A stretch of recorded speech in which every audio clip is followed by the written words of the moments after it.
Hello, everyone, and welcome to our webinar today. This is one of Wild Apricot's monthly expert webinars, and actually it's our second one this month.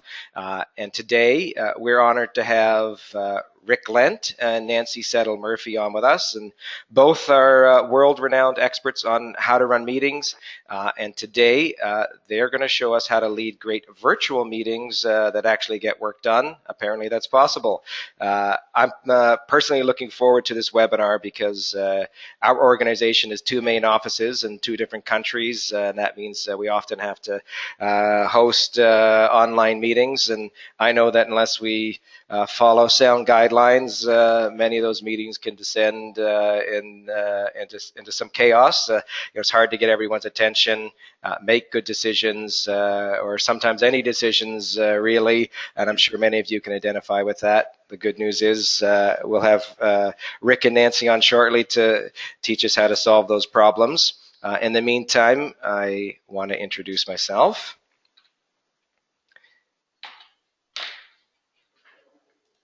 That's me on the left there, and my name is Donald Cowper, and I'm on the Wild Apricot content team. And beside me is my colleague, Jason Wiseman. He's on my right, and he's on the right of your screen there. And he'll be on chat to help you with any technical issues you might have. And during the webinar, feel free to ask any questions to us and to Rick and Nancy. And to do that, you can use the chat box on your screen there. And before moving on, I do want to make a couple of quick reminders. First, I want to let you know that we are recording this session, and we'll be sending you a link to the recording within the next couple of days. So I want you to stay tuned for that. Secondly, by attending today, you are eligible to earn 1 CAE credit. And we'll get going in just another couple of minutes with Rick and Nancy. But let me briefly say that today's webinar is being brought to you by Wild Apricot, and I know that many of our customers are on with us today, so a big welcome to you all. I also know that we have many people here who aren't familiar with Wild Apricot, and I want to welcome you too. And for those of you who don't know, Wild Apricot is membership management software. It's actually an all-in-one solution for anyone running a membership organization, and that's because you can manage your member and contact database. You can run your events, build your website, process all your payments, and much more. And many of our customers consider it a lifesaver because it saves them hours a day in administrative tasks, freeing them up to focus on fulfilling their organization's mission. And we're quite thrilled with what many of our customers have been able to accomplish. We've watched many of them grow since we started 10 years ago, and they've watched us grow too. And thanks to our customers, we've been ranked as the #1 rated membership management software solution on the market for the last 5 years running. And while we pride ourselves on helping people with great software, we are also a leading provider of free educational content, which you'll find on our blog and in webinars like today's. And if any of you do have questions about Wild Apricot, we're happy to answer them at the end of the webinar, so you're all free to stick around with us after the hour if you're able. So now let's get on with the show. I want to introduce you to our presenters today, Rick Lent and Nancy Settle-Murphy. Rick has spent the last 20 years identifying structures for more effective meetings and coaching leaders in their use. He facilitates meetings around the world in business, nonprofit organizations, and communities. He received his PhD from Syracuse University in instructional design, development, and evaluation, and he is the author of Leading Great Virtual Meetings, How to Structure Yours for Success. And Jason is going to include a link where you can get Rick's book. And Nancy Settle-Murphy, who's co-presenting with Rick, is the author of her own book, Leading Effective Virtual Teams. Jason is also going to include the link to that. And Nancy is a renowned expert in the fields of virtual collaboration, global teams and planning and running virtual meetings. In 1994, she founded Guided Insights, where she continues to design and facilitate intense working sessions that tap into the best thinking of key contributors working across time zones, locations, and cultures. And I'm going to pass over the presentation to Rick and Nancy now. So hello, Rick and Nancy. I want to welcome you and thank you for joining us today. And we'll give you control of the presentation. So thank you so much. Hello, everyone. Hi, everyone. We're here. We're very glad to spend this day with you. And I think we've now got control. Yeah, actually, Yep, so yeah, I just want to mute myself. Okay. So we're glad you joined us. And again, we're going to be taking questions through the webinar. If you put them in the chat box, we'll stop from time to time or at the end to try and address your questions. And right now I'm trying to make sure. And hi, everyone. This is Nancy. And just so you know, Rick and I are actually physically together today, which is a real gift. We normally do this far apart. So we're here today together. We have a few main objectives for this workshop. We want to review 5 structures behind all virtual meetings. In reality, these structures can be used for any kind of meeting.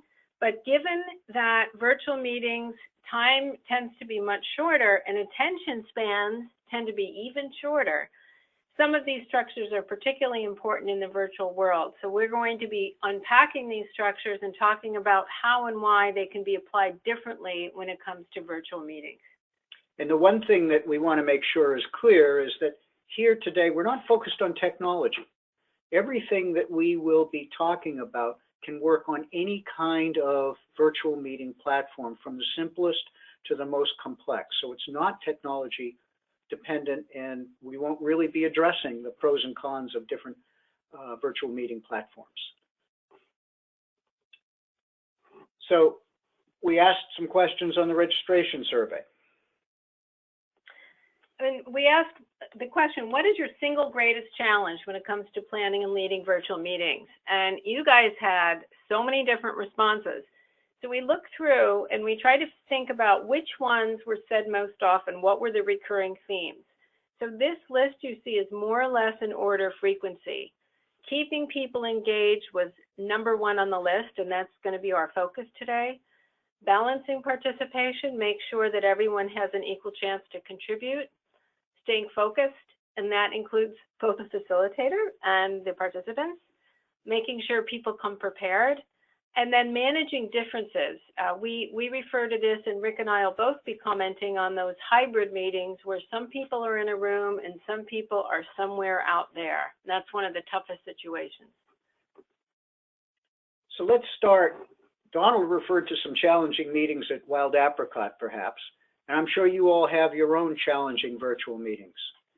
Let's just start with an example so we're clear about what we're trying to deal with here. So this may be familiar to some of you. The team leader, Mary, called for a team meeting at 4 o'clock and decided that, by 4-ish, there were 5 people there. 3 were in the room, 2 were calling in remotely, but she really had a team of 8 and she was hoping all 8 would be there. So just then she gets a text from Mark. Oh, gee, sorry, I'm running late. All right, so she moves on. And then a little later, Bill clicks on, say, yeah, who's joined? Bill's there. All right, and brings Bill up to speed. A little later, oh, there's Sue. Sue just joined. So she brings Sue up to speed and tries to move on forward. And then, oh, there's another interruption, and it's Mark. He's just joining. And so, the time moves on, and she's trying to conduct this discussion. And after a while, this general discussion, she goes, I think we've heard from everyone. And she's trying to close around a decision with this group and get ready to move on to the next topic. And just then, Mark breaks in and goes, I was trying to contribute something. I had something to say, but I was on mute. And that causes the discussion to go on for a while longer. But she plunges on. A little bit before the hour is up, she's trying to complete one more item when Sue calls or breaks in to say that she has to leave early to make it to her next meeting. I think we've all seen this kind of, or we've all lived through this kind of virtual meeting. Today, we're going to try and give you specific ideas for how you can make this meeting situation much better. What we're going to be talking about throughout is the structure, the underlying structure of any meeting, both live and particularly virtual meetings, have a structure. That unseen structure works like the framework on this house. Once this house is finished, the framework is covered by clapboards and plaster and windows and doors and so forth. But right now, that unseen structure already shapes the way that house will work. In the story, the example we just shared, the number of participants are a critical part of the structure of that meeting. Time management, or perhaps the lack of a clear time management plan, we don't see that she had one, is another part of that structure. How the discussion's being conducted, which she seems to just expect a kind of a whole group discussion. Many of us do that. Hey, it's only 8 people, and we're all going to contribute when we have something to say, and it'll be fine. Well, maybe not so much, especially in a virtual meeting where you don't get any visual feedback from some of the meetings at times, some of the participants at times. And there was no clear plan for how the decision was to be achieved. She just sort of got to the point, which we've all seen in other meetings, where somebody, the leader just sort of assumes that if not hearing any more objections, we're ready to move on. So that's one set of challenges that we're going to be able to address here today. And Nancy has another virtual meeting challenge for us. Thanks, Rick. So in the absence of virtual cues, we miss a lot of vital information, both as meeting leaders and as meeting participants. So I was working with a client recently whose executive team members were scattered all around the country. And they wanted to reach consensus about making some changes to their decision-making process, which had become really onerous and protracted. They thought it was pretty well broken. So someone suggested a new principle, and that was that only people who had a direct say in the decision should, from now on, participate in the actual decision-making conversations.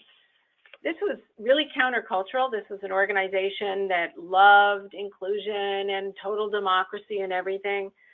So I allowed a pause for people to think about this, and then I asked what people thought. I heard several deep breaths, sigh, kind of an embarrassed laugh, I think it was. And then I heard silence. And I could have thought that silence was consensus, but in reality, silence could mean someone really didn't like the idea, or someone was so shocked they were rendered speechless. They might have been bored by the whole conversation, multitasking, which happens a lot. They might have been horrified, or they might have been fine with the decision. And the fact is, in the virtual world, unless you're using video, you don't know what silence means.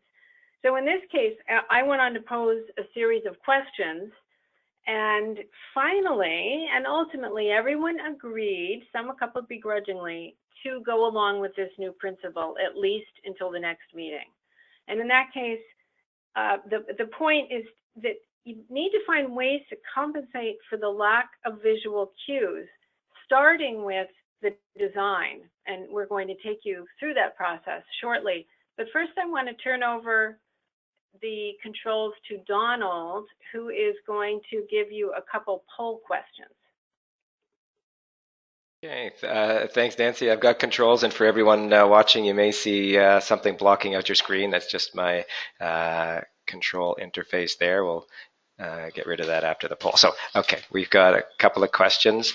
There we are. And so the first question we're going to ask, I'm just going to launch this, is usual number of meeting participants.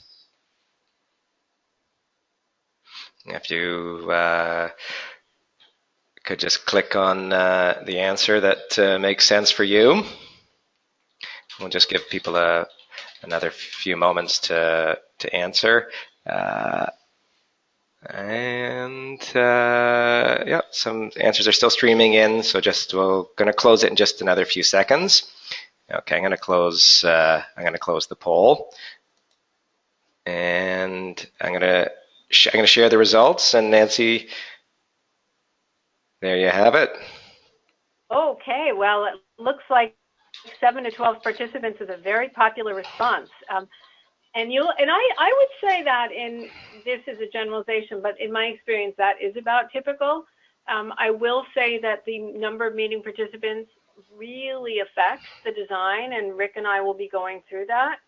So thank you for that, and I think we're ready for the next poll. For sure. Okay, I'm gonna hide that answer, and then so the next question we're going to ask is: people are actively engaged throughout the meeting. Do you think they're usually active, sometimes active, or rarely? So if you could let us know by clicking on the answer that makes or sounds the most accurate for your world, that would be great. We'll just, like the last poll, we'll just leave it running for a few moments to get everybody a chance to answer. I see the click still coming through. Okay, we'll let it go for another 3, 2, 1 second. Okay, I'm going to close the poll now. Thank you everybody for answering. And I'll just share the results, and there you have it, Nancy. Okay, so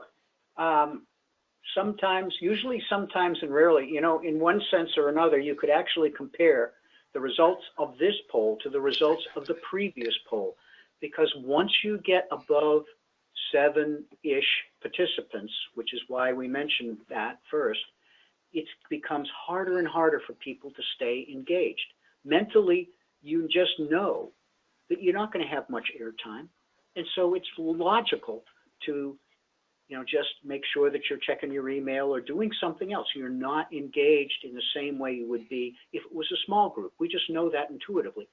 You can design the virtual meeting. You can put in place a structure, though, that keeps everybody engaged the whole time. So that's why we raised these two questions to you, to make you a little aware of that. So let's move on, Donald. Okay, Can great. I have the control back? Yeah, I'm gonna just give me a second to mute myself and get the screen away, and yours in a couple seconds. Oh. Okay, that's okay. That's good. So the remainder of our session today will be organized around specific choices, 5 of them, that you can make for developing structures for your meetings. You can plan and design your virtual meetings using these structures, thinking about these 5 specific variables, if you will. And we're going to go through these one at a time.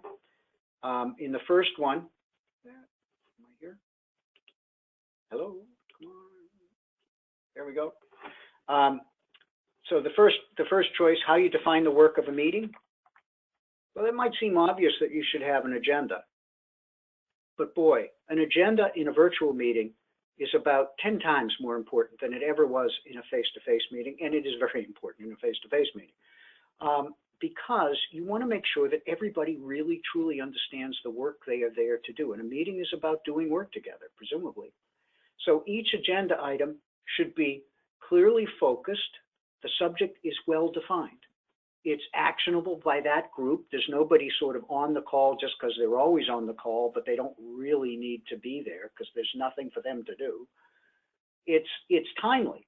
It's something that needs to be addressed now. It's not just an item that just sort of floated onto the agenda because it seemed like a good thing and we're going to have to address it sooner or later. No, now should be the time. And that piece of work needs to have a budgeted period of time that's realistic to the work to be done, the kind of discussion that is, and the number of participants. We all know what it's like when you see an agenda item that says, you're in a call with 10 people and it says, we need to agree on this in some difficult subject, and they give it 5 minutes. You're not going to participate in that 5 minutes particularly. Anyway, so think about a recent agenda that you may have had for some call, and think about the way that agenda item was worded. Did it just say communication planning, for example? Did you know what communication planning was referring to in terms of the work of the meeting? What if it said instead something like decide on the plan for maintaining the website and Facebook page? Oh, that kind of communication planning. Got it. So it's really helpful when you define your task statements to include both the action and expected result, like these two examples here. One of the things that's really important structurally here too is that when a group all together understand the task, they can coalesce around it, they can work together. But if people come with different understandings, they won't come prepared. Somebody might say something that really is off point and nobody knows what to do about that off point comment. So this helps in a number of ways. Nancy? Thanks, Rick. So the next structural choice is who you invite to participate. And in the virtual world, we have so many more options to invite participation both before the meeting, and here we talk about at any time, and another way of saying that is asynchronously. So let's just use an example of brainstorming for a new fundraising campaign and action that will lead to action planning.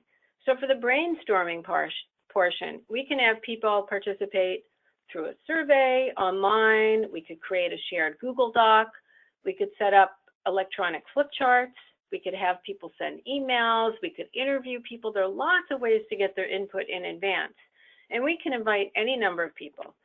Then when it comes to the actual meeting or real-time, same-time meeting, and another way of saying this is the synchronous meeting, we may have the same set of people as those who participated earlier. It could be a subset, a superset. It could be a slightly different group of people. And they might participate through phone only or phone in some virtual meeting tool. The point is that in the virtual world, we have so much more flexibility as to who to invite, when and how, and generally for a lot less cost than if everyone had to fly in to participate in the same way. So how are we doing so far? We got some questions from some of you about what is this structural stuff you're talking about anyways, or anything else that you have a question on so far. This is just the first time. Donald, you got any questions in the chat box yet? Let's just check if there, we can check to see if there's any questions. People, please, if you have questions, you can just type them into the chat there, and we have an opportunity for Rick and Nancy to answer them. I know there'll be a chance later on in the webinar. So do you see any questions going through? No questions at this point, so we can come back to that. But just if anyone has a question at any time, just type it in there, and we'll come back to it when we pick up questions later. Okay, so great. Thanks, Donald. So I'll just mute myself and hand you back the controls. Okay. Just give me a sec.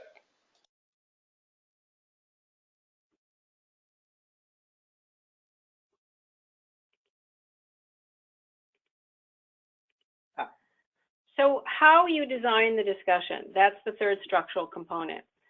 And all of these components, to me, are parts of the puzzle.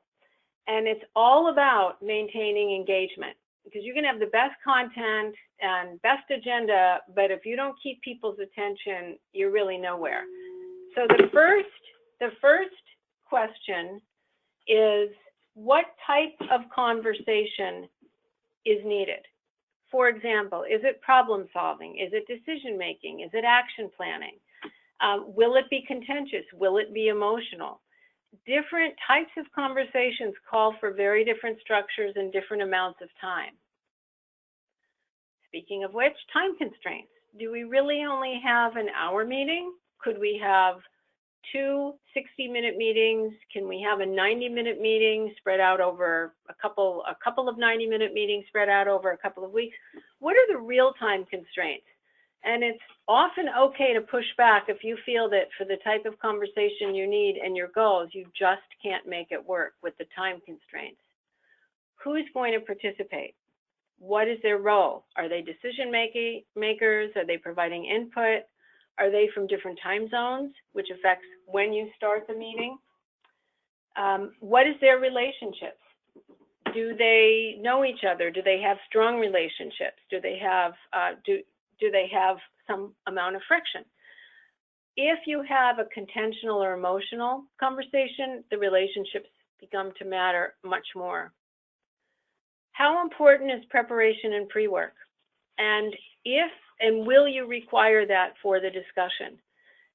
If you assume people will do their pre-work and half of them don't, you can kill the first 10 minutes of the agenda pretty easily. So that's something that you really have to think about. How important is it and how vigilant must you be in making sure people do it? And then finally, only after the other components have been thought through, then you decide what's the best technology to support both the pre-work, so that before the meeting, during, and after. So we talked about engagement, and for many of you, that was one of the most important topics. It doesn't happen by accident. The stars can be in alignment, and it still may not work unless you really plan for it. So we use a combination of techniques. We've used some here. We have, I often use online flip charts. We did a quick poll that Donald helped us with a minute ago. Some of you are inputting ideas into the chat box. Some meeting tools have a hands up. We might have a verbal go around the virtual table, and that does depend how many people you have and how much time you have. And we can use low tech. We can ask people to write an idea on paper, think about it, and give a shout out. The important point is we want to keep people multitasking on task.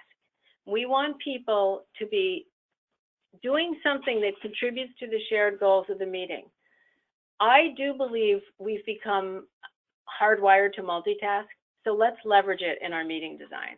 Before you leave this slide, Nancy, I wanted to go back to the point of online flip charts just for a second.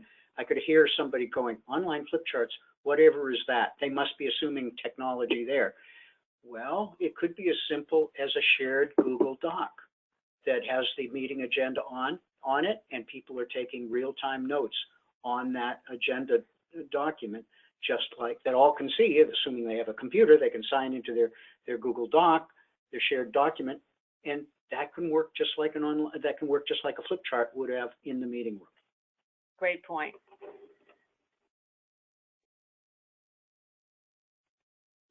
So a few quick tips for keeping people engaged.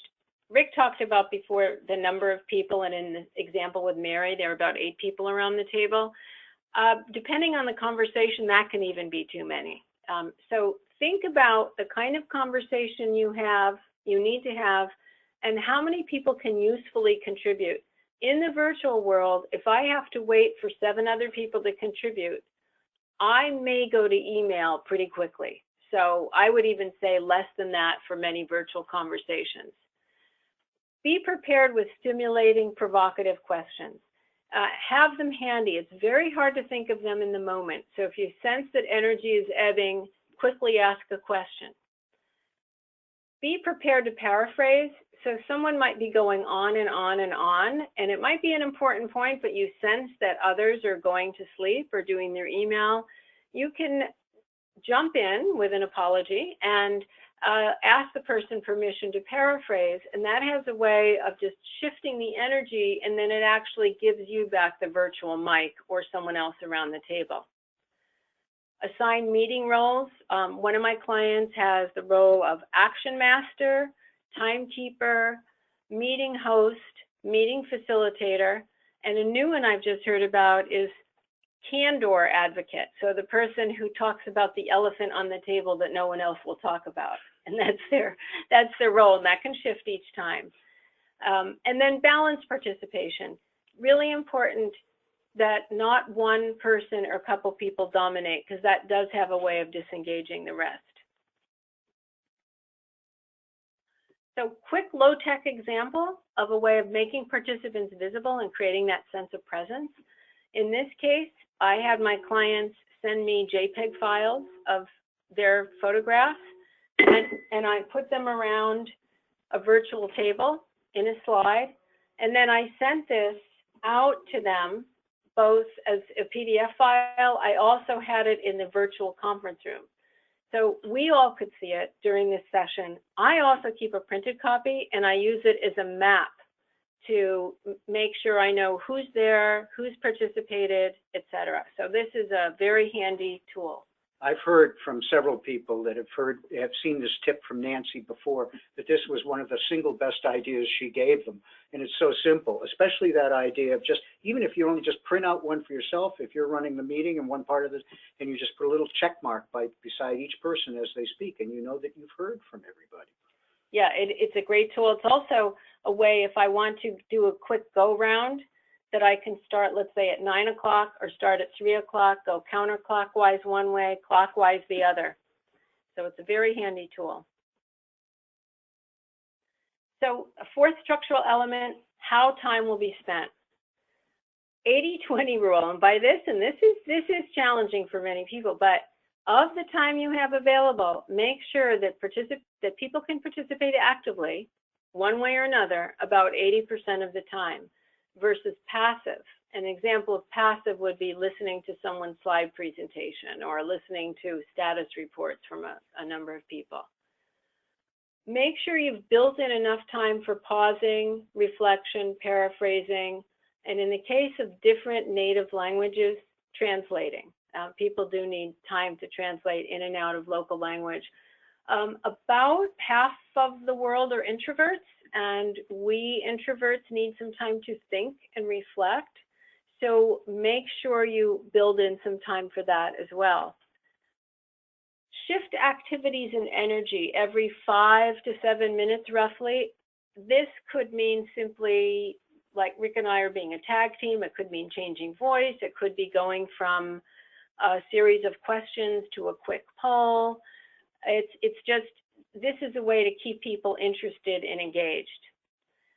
Parts 4 and 5 are really taken together, and that is, if you have about a 60-minute meeting, you really have a 45-minute conversation at best. And that's because you need to allocate time at the front end for people to log on and say hello. And then on the back end, you need at least a few minutes to go over actions and next steps.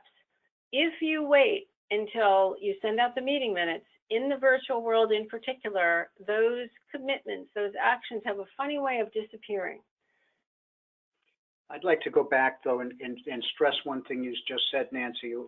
When you think about the 5 to 7 minute guideline, and you think about the way in which people typically make presentations in virtual meetings, you know, a 15-minute, 20, 25-minute presentation, one way only, is the norm.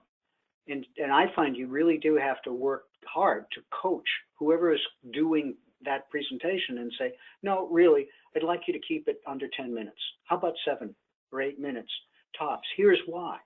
And then you can explain, you know, you're going to lose your audience. And most people, if they stop and think about it, will go, well, yeah, you're right.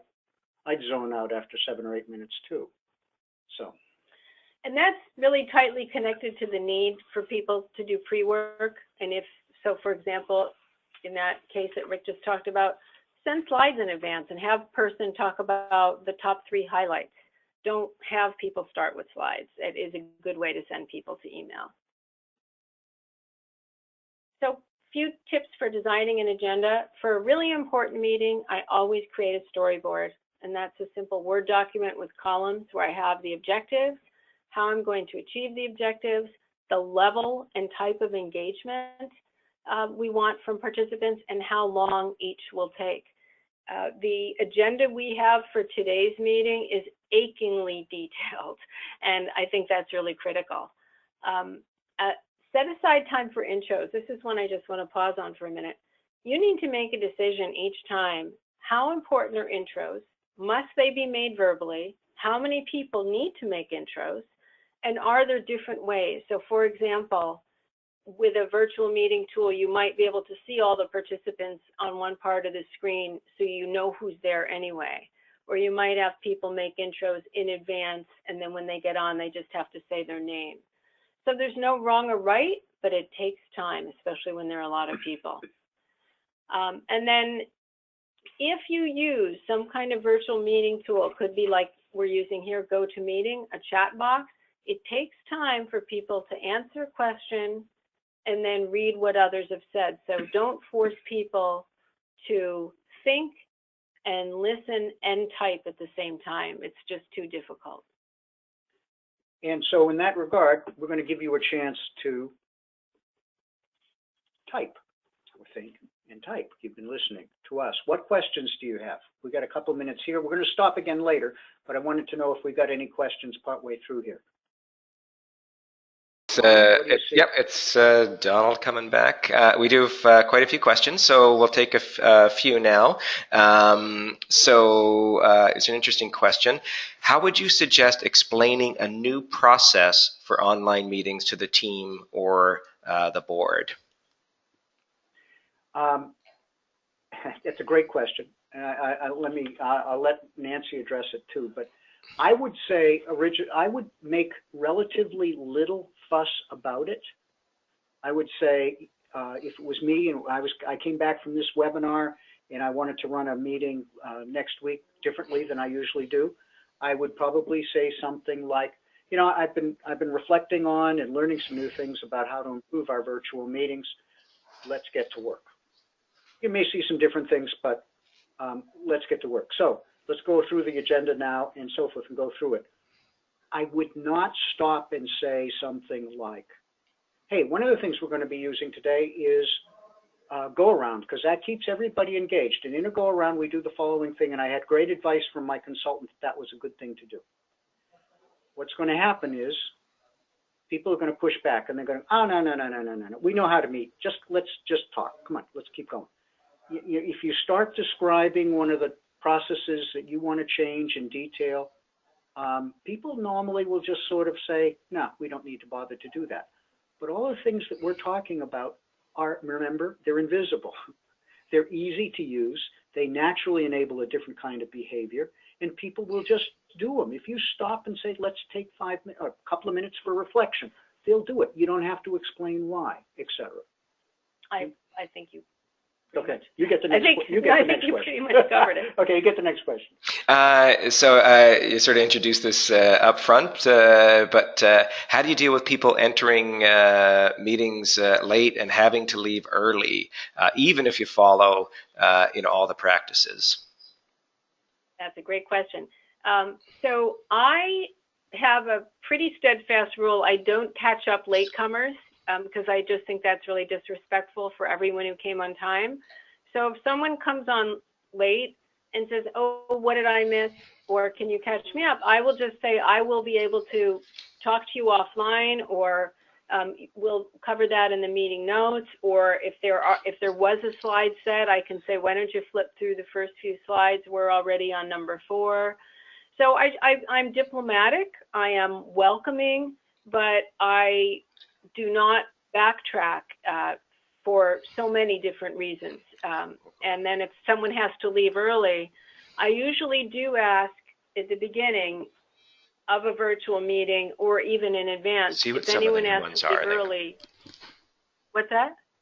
Sorry, that was me. Go ahead, sorry. Oh, okay. I didn't know if you were adding to it. I just wanted to say, if someone has to leave early, I do ask that they let us know, and people are usually pretty good about that. Especially, say, if it's someone who is going to be key to take on some of the action items, I might switch the time we have the action summary if I know too many people have to leave. It's like everyone wants to be at that virtual door when the actions are given, so sometimes I like to pull them in a little earlier in the meeting. I think we have time for one more question here, Donald. Yeah, sorry about that glitch. My mic was on. So, how do you maintain balanced participation if someone starts to take over? How do you get the floor back? Do you want me to cover? Do you want? Well, we could spend the next 20 minutes on that subject. I'll just go real quickly. I mean, this is a whole separate topic, and it's very related. I usually jump in because that's all we've got. I can't shoot someone dagger eyes, and I don't have a hook I can reach out through the ether sphere and grab them.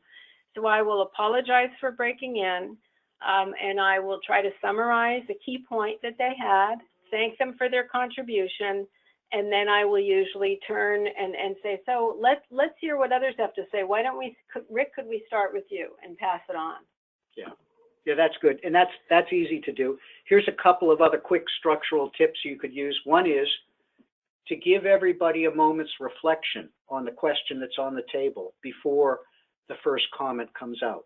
That enables, there are some people who speak as they think, and you may know your team, and that's the person who always speaks first. And everybody else ends up reacting to that first comment. It would be so much better if everybody had a chance to reflect first, which means those who need a chance to organize their thoughts get a chance to do so. And then you use something like a go-around. Say, okay, let's just, 1 minute a person, let's go around the group and just hear from everybody on this critical point right now. And you do that. If somebody starts to go long, you just sort of say, hey, no, just a minute right now. We want to hear from each person first before any back and forth crosstalk, okay? And you just keep going. People will get that. So, these are great questions. I will stop for some more at the end. We'll go a little further now. There we go. So here's the fifth and the last structural issue that we wanted to talk about relative to virtual meetings, and that's how you arrange the space. You're not supposed to have to worry about that in a virtual meeting. Not so much. We do have to worry about it. For example, do all have the same information in the same way at the same time?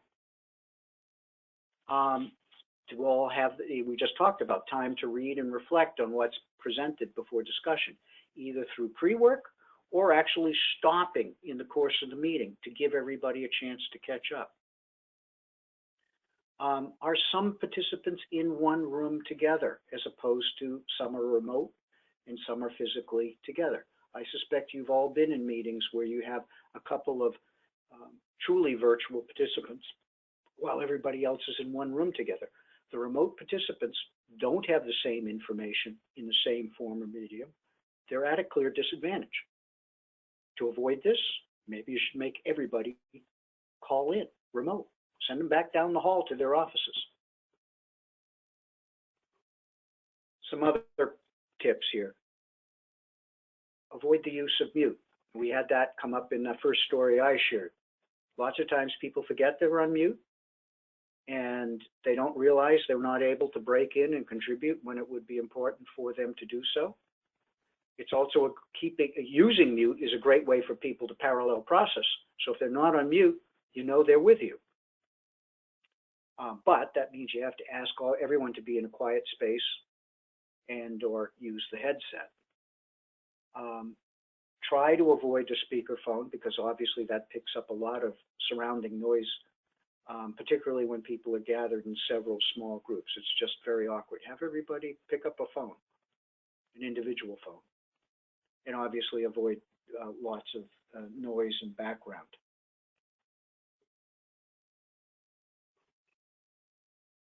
Finally, using a virtual flip chart or shared document for ongoing meeting notes is really important. Ongoing meeting notes are always important in any meeting. Often, people don't use that well enough. Ongoing meeting notes serve as a way to remind everybody, first, that they've been heard, and second, where they are in the flow of the discussion and the ideas. If the discussions start going around in circles, sooner or later, somebody will help out by noticing, hey, Mary, isn't that the same point we just made a few minutes ago? It's bullet number 3 up there on the flip chart. You want that out there to just help the group manage the flow of the information that they're sharing and working on. Obviously, you need to plan how participants will actually make their comments, how they'll ask questions. There are a whole variety of ways to do so. I think most important ultimately is to give everyone an equal opportunity to participate. And you may need to run multiple go-arounds, giving everybody just a minute to speak to the subject. Again, we all do go-arounds. I think we're all familiar with that technique. Most of us don't use it correctly.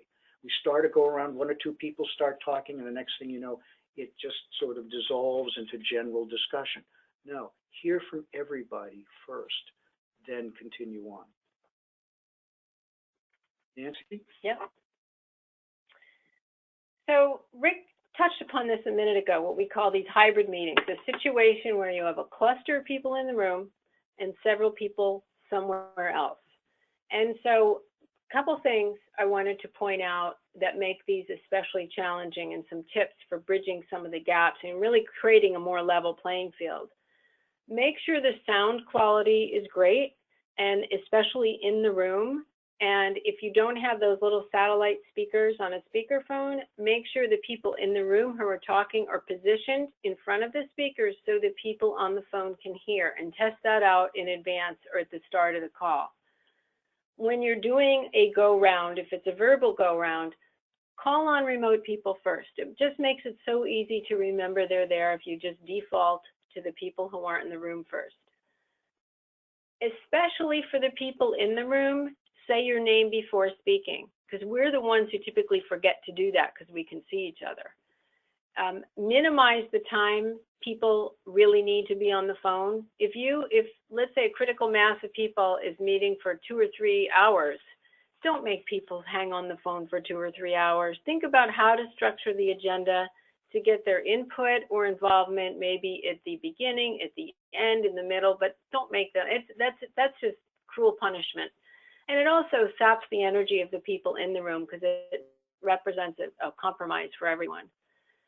Share what everyone's seeing in the room. If people are suddenly laughing and I can't see, I'm going to feel really left out. So make everything visible, even if you have to do it verbally. And as Rick said, avoid them when you can. If you have 20 people coming together and 2 are on the phone, fine, you can't really avoid that. But if it's a matter of a regular staff meeting, I think you can probably avoid that if you try. So quick tips when attention and energy dip. And how do you know it's dipped? Well, if you ask a question and no one answers is one good tip, or the question people seem to lack energy.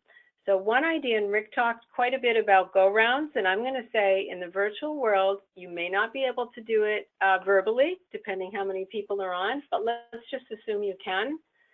I like to have some questions handy that can be answered really quickly and have them in advance. So fill in the blank. If I had just one wish for our new campaign, it would be blank. And that way you can really, you can go around quickly. You may want to hear from everyone, or you can ask for volunteers. That's your choice. But having a reason to shift the dynamics and ask a question and engage everyone is really critical. Someone asked before about balancing participation for those who are quiet or otherwise reluctant to speak, and we don't know why because we can't see them. It's really helpful to have questions that make it inviting for that person to say something, rather than saying, Anne, I haven't heard from you, what's going on with you, in which case Anne will crawl into a deeper hole. I would say something like, can you share how your experiences might be different from Rick's or Juan's? I want to make it an easy and comfortable and safe question. Making notes and comments visible, Rick just talked about that. I would add to that, people often feel they weren't heard unless they see it in writing. And then I always say, let's say if Rick is taking the notes for the meeting and he's using a Google Doc that we can all see, I always ask people not to concentrate on spelling, because that makes a note taker, well, maybe not neurotic, but a little bit nervous. But making the notes and comments visible at least part of the time is really critical. And then just keep people multitasking. Think about how to take advantage of our penchant for doing something at the same time and build that as an intentional part of your meeting design.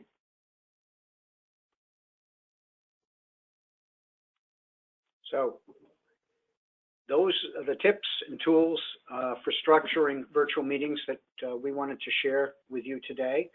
And now we still have time for your questions. So we'd like to turn it over to Donald. What kind of questions are we getting?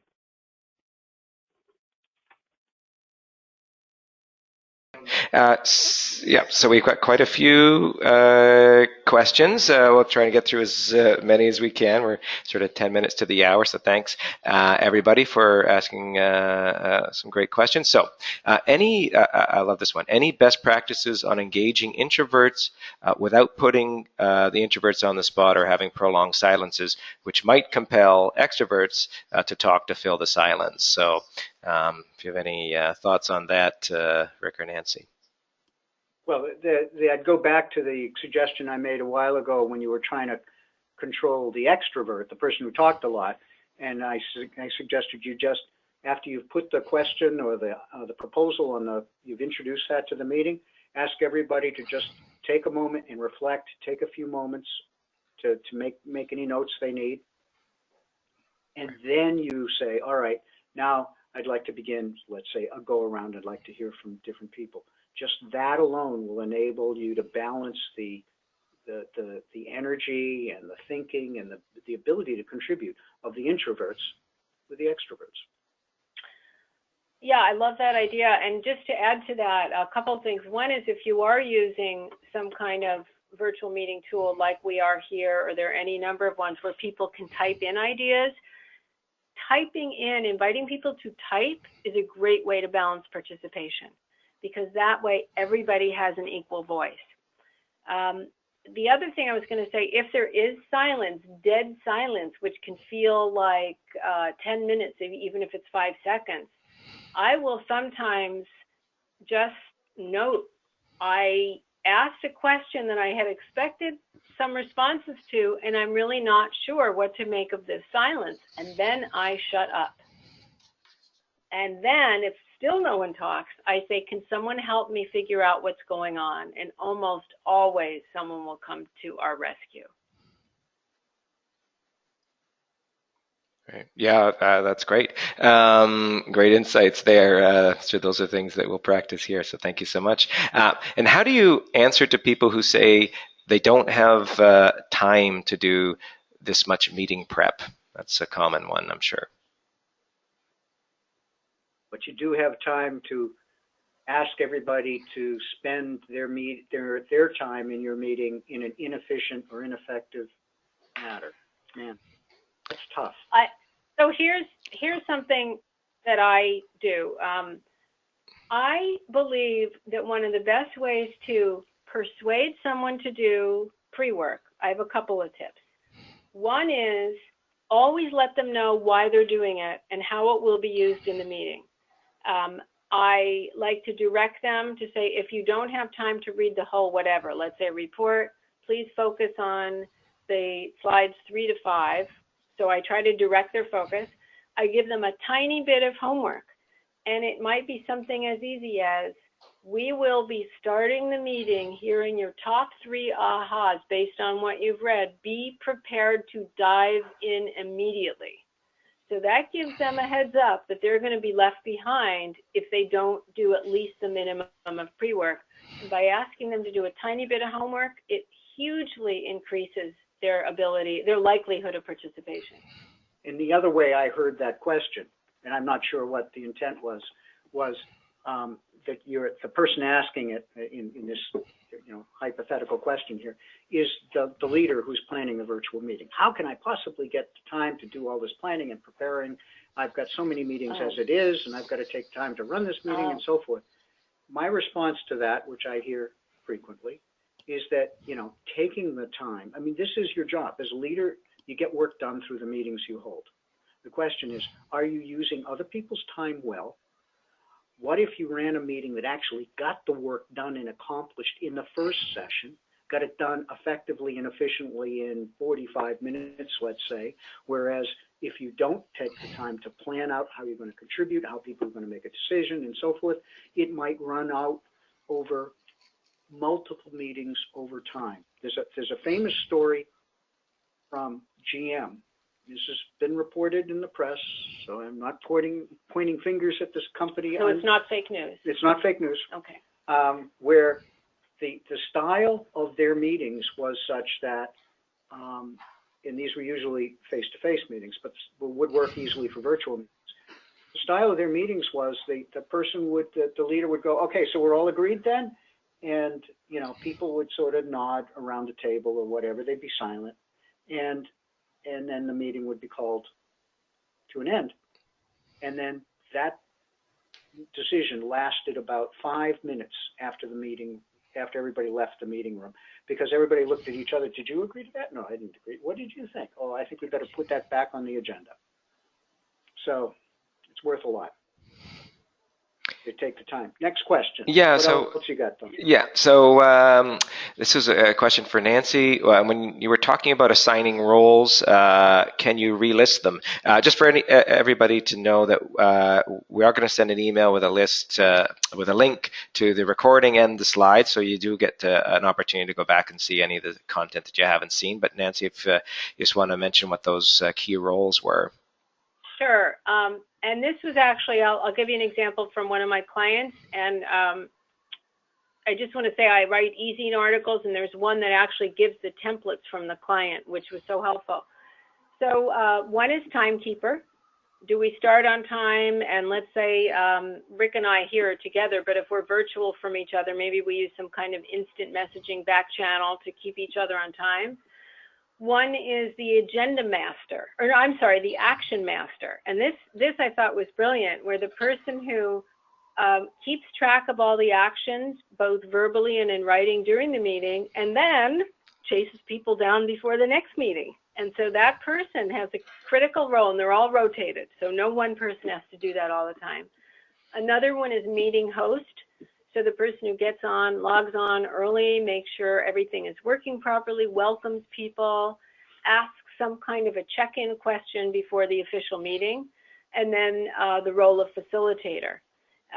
The other one I added, and this is more for teams, I'd say, who work together, was it's called an advocate for candor. So the person who says, hey, the thing we're not mentioning that we really have to talk about is X, or maybe someone who helps keep the dominant person in check. But those are the roles that I had mentioned. So Donald, we got about 3 minutes left before the hour. Do you want to ask us one more question? Or yeah, we'll take one more quick question. This will be a tough one, but maybe you can give us your most effective short answer. And then, of course, everybody's free to reach out to Rick and Nancy, afterward. So, how do you handle somebody who dominates the conversation and won't let you take a breath? And won't take a breath to allow you to jump in? So maybe you can quickly answer that. Thank you. Well, first of all, know what kind of audio conferencing system you're using. Some literally won't let someone jump in unless there's no sound. So know that in advance. That could have huge implications. But assuming it's not the case, I jump in, I apologize, I always say. So I might say, Donald, I'm really sorry to interrupt, because what you said was just so useful, and I think that's important. At the same time, I'm looking at the clock, and I realize there are a couple of things we absolutely need to discuss, and there are a few other people we need to hear from. So if it's okay with you, I'd like to do a go-round with the rest of the folks. I do ask permission, but I don't wait till he gives it. Actually, yeah, but that was what I was just going to say. I wouldn't ask permission. I do, but it's like a presumed permission, but I just feel like so many people get really upset at that.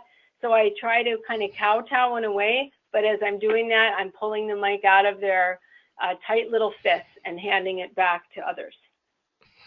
Well, thank you. I love advice that comes from experience and working through all these problems, and you're finding success with that. So that's great advice. And thank you to everybody who asked questions, and obviously thank you so much, Rick and Nancy. I know I learned a lot, and we have lots of people from our own organization who are participating, because we love the advice that both you, Rick and Nancy, give, and we like to adopt things and make them work better on our end. So I hope everybody else enjoyed that as well. And as I said, we will be sharing the recording and a link to the slides. So that should go out in the next day.